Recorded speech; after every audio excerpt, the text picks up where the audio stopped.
नेनवा उपखंड में एक विधवा महिला अपने 2 नाबालिग बच्चों के साथ पालन पोषण करने के लिए आर्थिक सहायता के लिए प्रशासन के चक्कर काटते काटते थक चुकी है।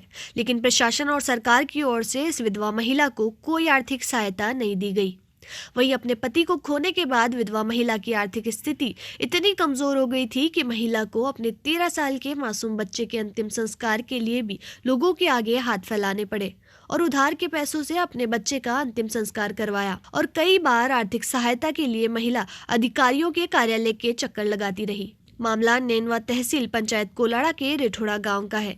मृतक महावीर प्रजापत की पत्नी ने जानकारी देते हुए बताया कि मेरे पति महावीर की लंबी बीमारी के चलते 2017 में 3 साल पहले इलाज के दौरान मौत हो गई। तब पति के इलाज में घर की आर्थिक स्थिति खराब हो गई। वहीं मामले को अगर हम नेनवा की ओर से ले जाते हुए देखें तो कुछ दिनों पूर्व एक बहुत ही दर्दनाक घटना हुई थी जिसमें पुत्री और मां दोनों की मृत्यु हो गई। नेनवा निवासियों को रोष उत्पन्न होने के बाद नेनवा को बंद करवाया गया व उपखंड कार्यालय पर ज्ञापन दिया गया।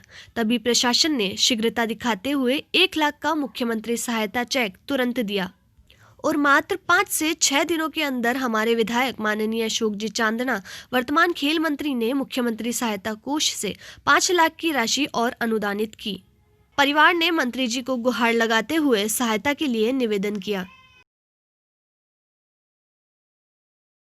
सर, ये मामला था कि अभी नेनवा के अंदर जैसे कि एक माँ और एक बेटी की सड़क दुर्घटना के अंतर्गत मौत हो गए, तो उनकी सुनवाई करके उनको 6 लाख रुपए दिए गए हैं। और यहाँ पर मैं डेटोदा गांव के अंदर मेरे चाची के एक पति की मृत्यु 2017 के अंदर हो गई है और इनके बेटे भरतराज की मृत्यु अभी 20 दिन पहले हुई है, तो इनकी कोई सुनवाई नहीं कर रहा है। मेरे पति का बाद में नहीं हुआ, कोई सुनाई नहीं करी।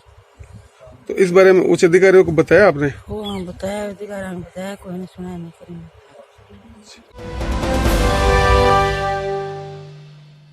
अलवर शहर के व्यापारियों ने दुकानों को 1 घंटा और खोलने की प्रशासन से मांग की है।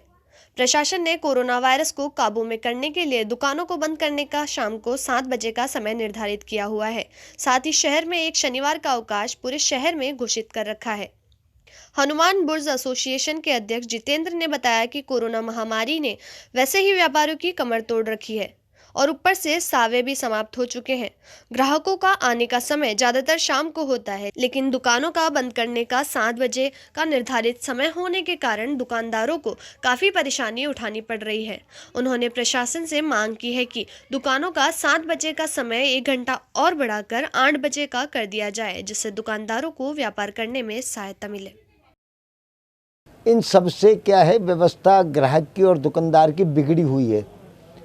ग्राहक जो शाम को निकलते हैं फैक्ट्रियों से आकर के, ऑफिसों में से आकर के, जनरली जो 7 बजे तक उनका मानना ये है कि भाई अब 7 बज गए, 6 बज गए, अब जाना बेकार है, बच्चों को लेकर नहीं चल पाते वो।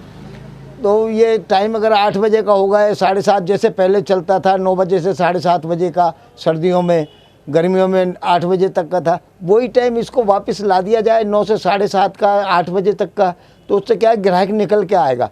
महासंघ की मीटिंग बुलाई थी उन्होंने, उसमें ये वाली बात हमने कही भी थी उनसे कि साहब एक तो शनिवार पे विचार विमर्श करें, एक थोड़ी समय की पाबंदी को जरा हटा के 1 घंटा बढ़ा दें।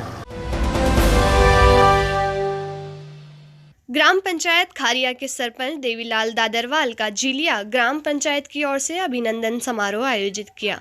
जीलिया पूर्व सरपंच जय कुमार जैन ने बताया कि खारिया सरपंच देवीलाल खारिया ने सुकन्या समृद्धि योजना के तहत ग्राम पंचायत खारिया के साथ जीलिया ग्राम पंचायत में भी करीबन 31 खाते खोले गए और समय समय पर कोरोना काल के समय में लोगों की मदद के लिए सराहनीय कार्य किया गया।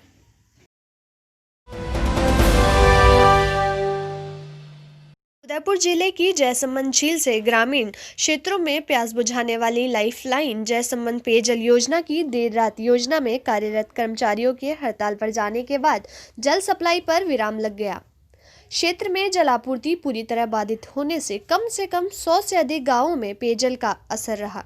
जय संबंध क्षेत्र सराड़ा, प्रसाद, बड़ावली समेत क्षेत्र के दर्जनों गांव सहित मेवल क्षेत्र में बुधवार को जलापूर्ति नहीं हो पाई, जिससे ग्रामीणों को फ्लोराइड युक्त पानी पीने को मजबूर हो गए।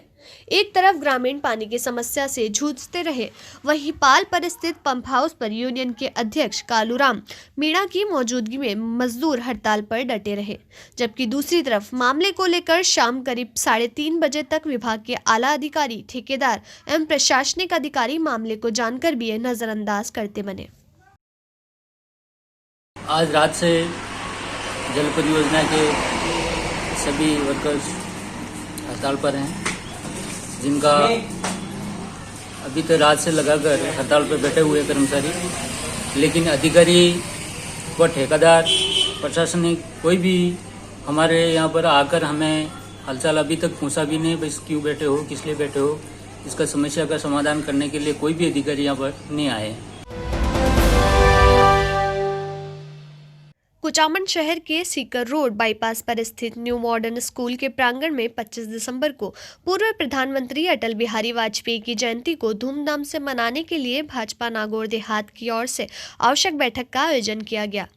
बैठक में इस मौके पर पूर्व केंद्रीय मंत्री CR चौधरी, नागौर जिला प्रमुख भागीरथ राम चौधरी, भाजपा जिला अध्यक्ष गजेंद्र सिंह, माटी कला बोर्ड के पूर्व अध्यक्ष हरीश चंद्र कुमावत, नावा के पूर्व विधायक विजय सिंह चौधरी, कुचामन की नवनिर्वाचित प्रधान सविता चौधरी, नावा प्रधान संतोष गुर्जर, जिले के भाजपा प्रत्याशी, पूर्व प्रधान नगरपालिका अध्यक्ष, जिला पदाधिकारी, मंडल अध्यक्ष, मोर्चा संयोजक सहित भाजपा पदाधिकारी उपस्थित रहे।